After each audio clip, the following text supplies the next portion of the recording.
गोयचे आदले वीज मंत्री उपसभापती माविन गुदिन हांच्या मंत्रीपदाच्या काळातल्या वीज अफरातफरीचे प्रकरण तांची साथ सोडपाची शक्यता दिसना। शुक्रारा विधानसभेत ते संबंधी लक्ष्मीकांत पार्सेकर आणि अनंत शेट ह्या भाजपाच्या आमदारांनी विचारिल्ल्या प्रश्नाचेर चर्चा झाली आणि ते काळात काय प्रकल्पांक दिल्ली सुमार 13 ते 14 कोटी रुपयांची वीज सबसिडी कळंतरा सहित वसूल करपाच्या दृष्टीन सरकार पावला उभारतले असे उत्तर ते संबंधात सुप्रीम कोर्टान दिल्ल्या निवाड्याची माहिती दिवन सांगले।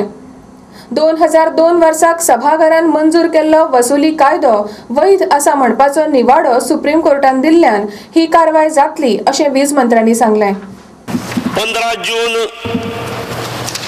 1996 आणि 1 ऑगस्ट 1996 ही दोन जी नोटिफिकेशन हायकोर्टान रद्दबातल केली आणि त्याच्या विरोधात एपेक्स कोर्टात जो मॅटर गेल्लो आणि एपेक्स कोर्टान जाल्ल्या मॅटराचे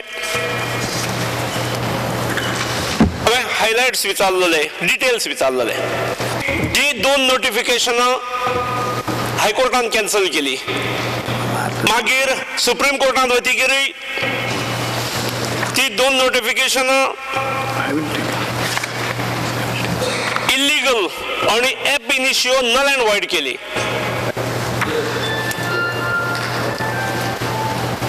हातून एक क्रिमिनल केस असली, त्या क्रिमिनल केसीचे किती झाला? A criminal case pending before the Honorable Supreme Court. I do not have the details because that case is being handled by the Home Department. But to the best of my knowledge, it has been postponed for a later date.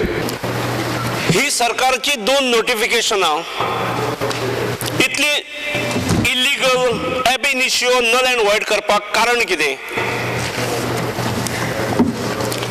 Speaker sir, the Supreme Court has held that the notifications that were declared illegal were basically because proper procedures were not followed as per the business rules of the House.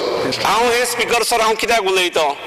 गेले 2 दीस ह्या सभागृहात हत्ती आणि मुयेची गजाल जी चल्ल्या, हत्ती आणि मुय टाकये प्रकरण, हे स्पीकर सर हांगा नोटिफिकेशन सरकारान काढलेले आसा। नोटिफिकेशन सुरवातीचे नोटिफिकेशन अप्रूव्ह केल्ले आसा कॅबिनेटान, मागीर जे भितरले ताचे जो स्कोप आणि पिरियड चेंज केलो तो अप्रूव्ह जावन नासलो आणि त्यामुळे हे एप इनिशियो सगळे नल अँड वॉइड केला। ही जी गजाल काल परवा जी चलता तातून नोटिफिकेशनय काढलेले ना, कॅबिनेटान वचूंक ना, स्कीम फॉर्म केल्ली ना।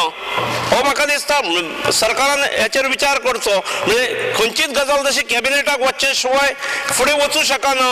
गेल्या 12 वर्षांचो हे प्रकरणातसून हे आमी शिकतात। But we have already moved to recover the amounts.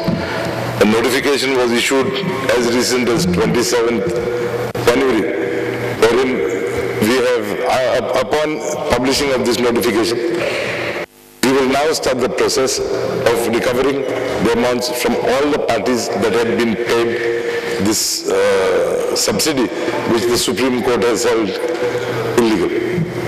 तुम्ही आता ते सबसिडी इलिगल म्हणून आहात रिकवर करता पळय ताका पिरियड दवरला आणि इंटरेस्ट कलेक्ट करतले काय कितें? Speaker sir, we are entitled to charge interest once the default in payment of the